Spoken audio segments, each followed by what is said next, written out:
안녕하세요. 삶의 지혜와 깊이를 더하는 이야기 지금 시작합니다. 혹시 이런 경험 있으신가요?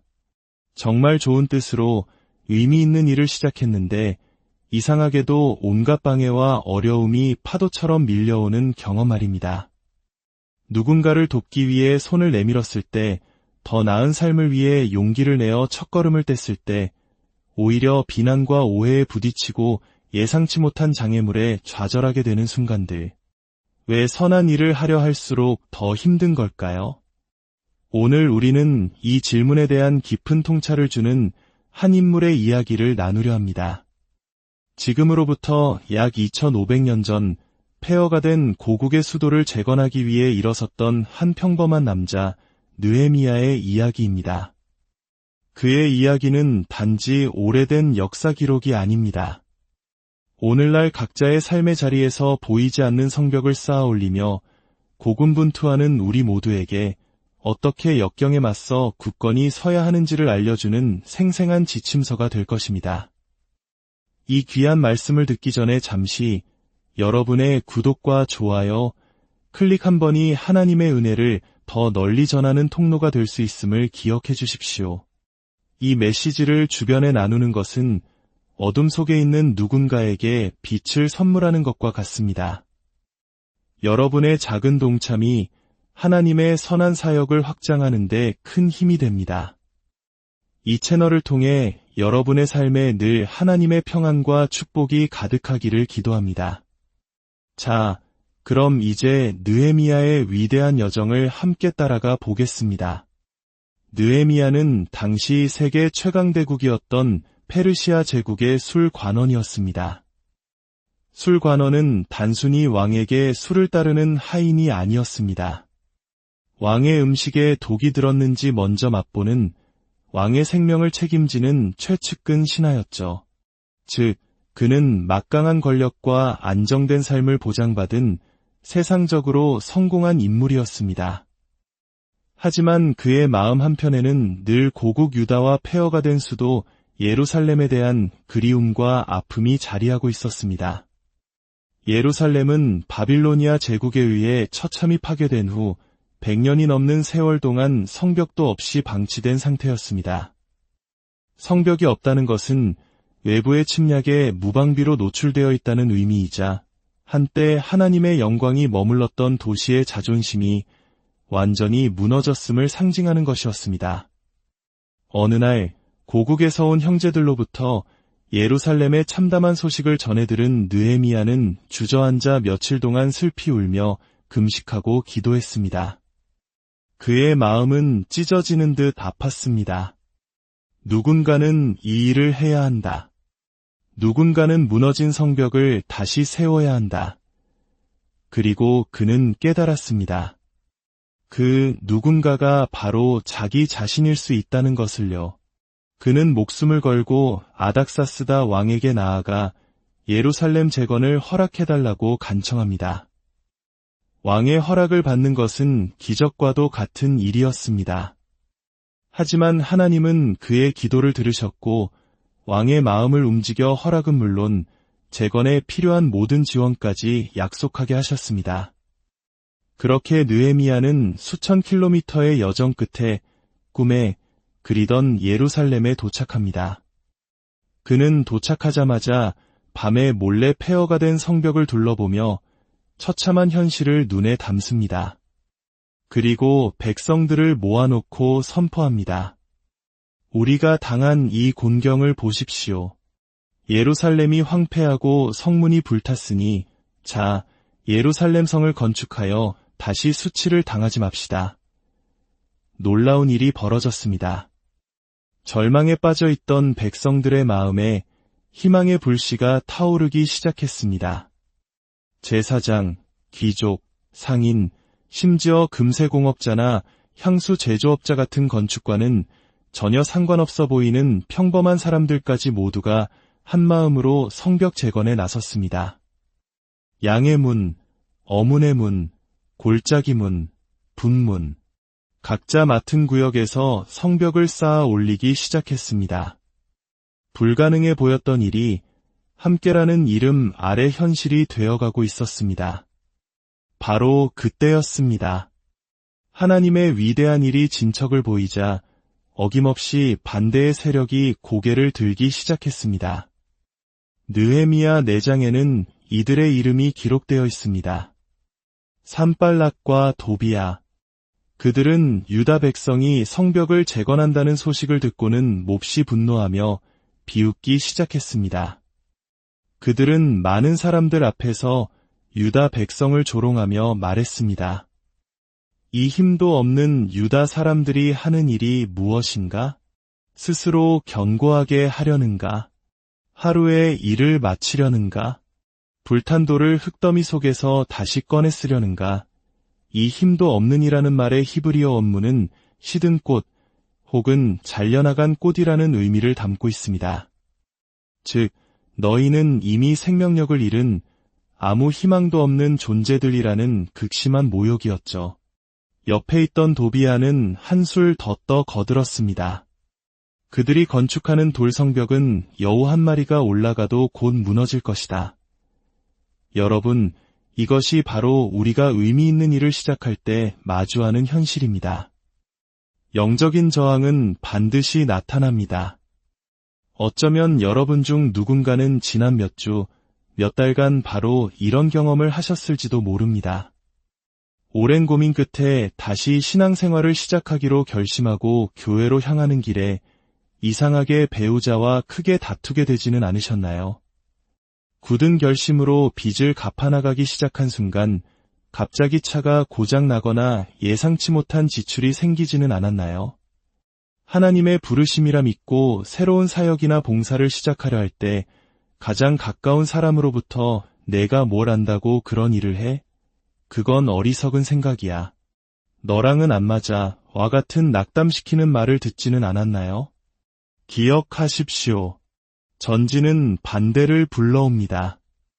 우리의 영적 대적인 사탄은 우리가 하나님의 뜻을 따르지 않고 세상의 흐름에 안주하며 살아갈 때는 우리를 내버려 둡니다. 하지만 우리가 믿음의 발걸음을 내딛고 하나님을 영화롭게 하는 일을 시작하는 순간 지옥의 모든 경보가 울리고 악한 영들은 어떻게든 우리를 막아서려 합니다. 만약 당신의 삶에 아무런 영적 저항이 없다면 혹시 너무 편안하고 안전한 길로만 가고 있는 것은 아닌지 돌아볼 필요가 있습니다. 그저 안락한 삶에 만족하며 다른 사람의 아픔에 무관심하고 하나님의 부르심에 귀를 닫은 채 살아간다면 사탄은 굳이 당신을 방해할 이유가 없을 것입니다. 그러나 당신이 안락함의 울타리를 넘어 하나님의 사랑을 실천하려 할 때 당신은 반드시 반대에 부딪히게 될 것입니다. 그렇다면 느헤미야는 이 비웃음과 조롱에 어떻게 반응했을까요? 그는 산발락과 도비야에게 맞서 싸웠을까요? 자신의 계획이 얼마나 위대한지 변호했을까요? 아닙니다. 놀랍게도 그는 아무런 대꾸도 하지 않았습니다. 이것이 우리가 배워야 할 첫 번째 지혜입니다. 비판에 일일이 대꾸하지 마십시오. 당신의 반응은 비판자들을 바꾸지 못합니다. 오히려 그들의 비판에 힘을 실어주고 그들의 존재를 인정해주는 꼴이 됩니다. 비판자들을 인정하는 순간 당신은 그들에게 당신의 감정과 시간을 조종할 힘을 넘겨주게 됩니다. 그들을 무시하고 묵묵히 하나님이 맡기신 일을 계속해 나가는 것이 가장 강력한 대응입니다. 느헤미야는 사람에게 답하는 대신 더 높은 곳을 향했습니다. 그는 비판자들과 같은 수준에서 다투는 대신 하늘의 권세에 의지했습니다. 그는 하나님께 엎드려 기도했습니다.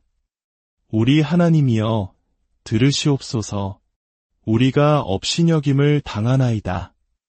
원하건대 그들이 욕하는 것을 자기들의 머리에 돌리사, 물론 이 기도는 신약의 예수님께서 가르쳐주신 원수를 사랑하라는 가르침과는 거리가 있습니다. 이것은 아직 은혜의 시대가 오기 전 구약 시대의 인간적인 분노가 담긴 솔직한 기도였을 것입니다. 하지만 중요한 것은 그가 자신의 감정을 하나님 앞에 정직하게 쏟아냈다는 사실입니다. 그리고 기도를 마친 후 그는 어떻게 했을까요? 성경은 이렇게 기록합니다. 이에 우리가 성을 건축하여 전부를 연결하고 높이가 절반에 이르렀으니 이는 백성이 마음을 다하여 일을 하였음이라. 그는 하나님께 기도하고 다시 일터로 돌아갔습니다. 이것이 핵심입니다. 그는 기도만 하고 앉아있지도 않았고 기도 없이 자기 힘만으로 일하지도 않았습니다. 그는 모든 것이 하나님께 달린 것처럼 기도했고 동시에 모든 것이 자신에게 달린 것처럼 일했습니다.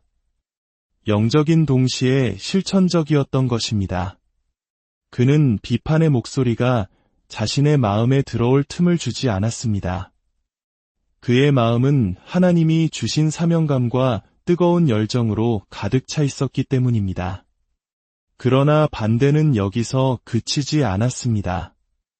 외부의 조롱보다 더 무서운 적이 내부에서 나타나기 시작했습니다. 바로 함께 일하던 유다 백성들의 낙심이었습니다. 지쳐가는 노동자들 사이에서 불평이 터져나왔습니다. 일꾼들의 힘이 다 빠졌는데 치워야 할 흙더미는 아직도 산더미 같으니 우리가 성을 건축할 수 없으리라. 바로 그때 적들은 이 기회를 놓치지 않고 더 악랄한 소문을 퍼뜨렸습니다. 우리가 그들 가운데 달려들어가서 살육하고 역사를 그치게 하리라. 그들이 너희를 죽이러 올 것이다라는 공포스러운 위협은 백성들의 마음에 깊숙이 파고들었습니다. 여러분, 외부의 비판보다 더 견디기 힘든 것은 바로 우리 내면에서 올라오는 의심과 두려움입니다. 어쩌면 우리를 가장 힘들게 하는 싸움은 너는 절대 할 수 없어. 너는 부족해. 넌 자격이 없어. 라고 속삭이는 내면의 목소리와의 싸움일지 모릅니다. 아무리 노력해도 늘 부족하다고 느끼는 그 절망감, 그 목소리가 우리의 영혼을 잠식합니다. 기억하십시오. 외부의 반대는 오직 우리 내면의 불안감이 허락하는 만큼만 크게 들립니다. 모두가 낙심하고 두려움에 떨고 있을 때 지도자 느헤미야는 다시 일어섭니다. 그는 귀족들과 관리들과 백성들을 향해 외칩니다. 너희는 그들을 두려워하지 말고 지극히 크시고 두려우신 주님을 기억하라. 느헤미야는 문제의 크기가 아니라 하나님의 위대하심에 다시 초점을 맞추게 합니다. 그는 백성들의 시선을 위협적인 적들에게서 모든 것을 능히 이기시는 전능하신 하나님께로 돌립니다. 그는 마치 이렇게 설교하는 듯합니다. 여러분, 기억하십시오. 우리 조상들이 이집트의 노예였을 때 홍해를 가르시고 마른 땅으로 건너게 하신 우리 하나님을 기억하십시오.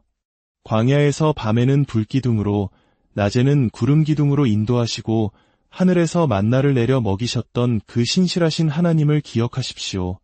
우리 삶이 힘들고 어려울 때 내 안의 목소리가 너는 안 되라고 외칠 때 우리도 느헤미야처럼 하나님의 선하심을 기억해야 합니다. 죄와 절망 속에서 죽어가던 나를 구원하시기 위해 십자가에서 모든 것을 내어주신 예수 그리스도의 은혜를 기억해야 합니다. 내 힘으로는 도저히 해결할 수 없었던 문제들 속에서 기적처럼 길을 열어주셨던 그 순간들을 기억해야 합니다. 하나님께서 과거에 행하셨던 일을 기억할 때 우리는 현재의 두려움을 이겨낼 힘을 얻게 됩니다.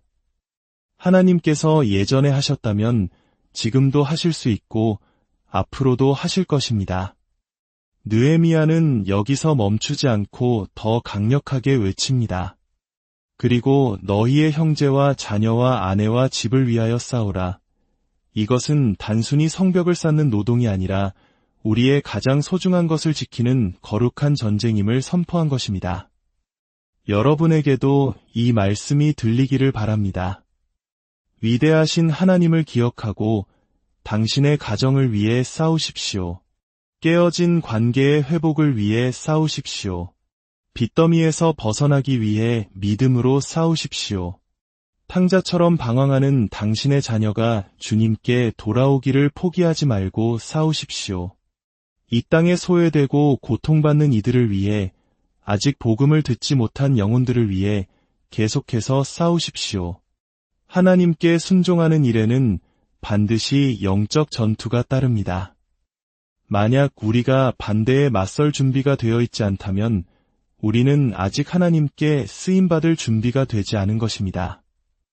여러분은 지금 어떤 성벽을 쌓고 계십니까? 어떤 반대에 부딪혀 낙심하고 계십니까? 기억하십시오. 반대가 클수록 하나님께서 당신을 위해 싸우실 기회도 더 커지는 것입니다. 최악의 상황 보고서는 최고의 간증을 위한 서막이 될 수 있습니다.